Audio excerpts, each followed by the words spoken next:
fatto la mia vita con Italia all'osteria. Ho pensato tante volte di imparare o andare via.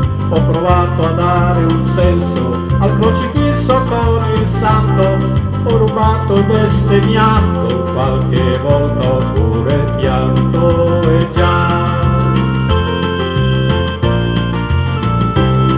Ho dormito per la strada e ho conosciuto il fondo. Ho capito molte lingue perché ho girato il mondo.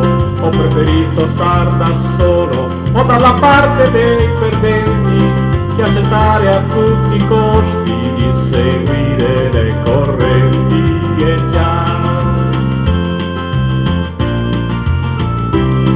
Ho deciso di cambiare e ho provato l'emozione di restare ad aspettare qualche nuova soluzione. E ho tenuto in braccio un bimbo camminando sotto il sole. Ho cercato i suoi occhi, ho imparato le parole.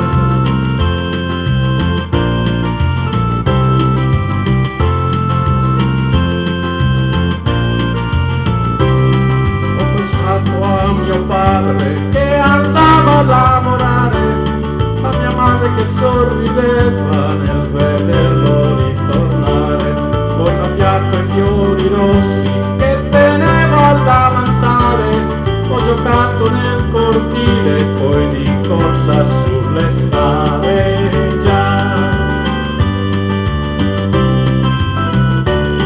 E ho creduto di star bene mentre invece stavo male. Ho capito molto presto tutto quello che non vale. Ho comprato la pazienza assieme a strani talismani. Ho rivisto i suoi occhi, viso e calli sulle mani, e già.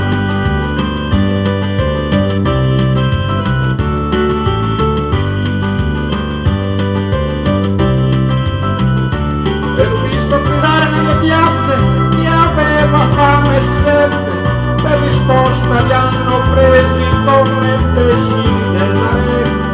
E ho cercato un po' d'amore, ma l'ho chiesto troppo forte, e a tutti dietro le finestre chiudevano le porte.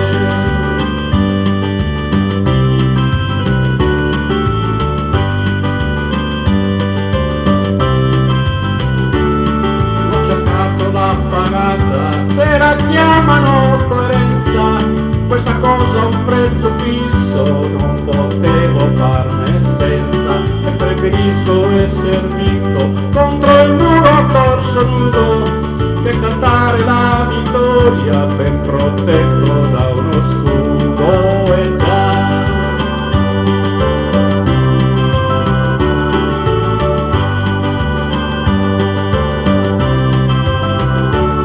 E preferisco essere vinto contro il muro a torso nudo che cantare